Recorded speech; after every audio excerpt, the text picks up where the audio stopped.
Hi, my name is Tessa and I would like to enlighten you with my core values.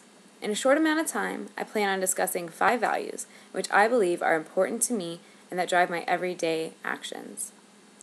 My number 1 value is organization. I prefer to have things planned out, whether it be for the organizations I am in or for my day-to-day routines. Planning ahead for the future is difficult for me because I'm preoccupied with what I have to accomplish before I move on to the next thing. If I have a schedule, I stick to it. And I've believed the phrase, if you're on time, you're late. So therefore, I am 15 minutes early to every class, to every event, and otherwise. Punctuality is a sure sign of respect for yourself and others. Another value that drives me is discipline. Sometimes, well, most of the time, it is ideal to follow the rules. I feel that it takes a truly disciplined individual to discipline themselves, to follow the rules, and do what is expected. However, I find that there can be exceptions to rule following, but only when bending the rules is the better option.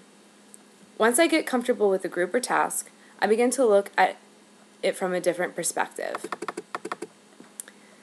This is where my next value, humor, comes into play. I feel you need to be able to approach a certain situation with a different eye and be able to have fun and laugh at it. There are appropriate times to be serious and appropriate times to be humorous.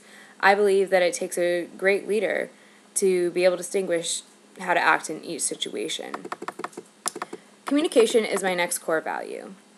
Our society today revolves around communication and language, both verbal and nonverbal. Within an organization, there needs to be a sufficient source of communication between all the parties involved. When I say organization, it could be a student group, a class, or even a relationship. Without communication, there will be confusion and the organization cannot function properly without knowing what is actually going on.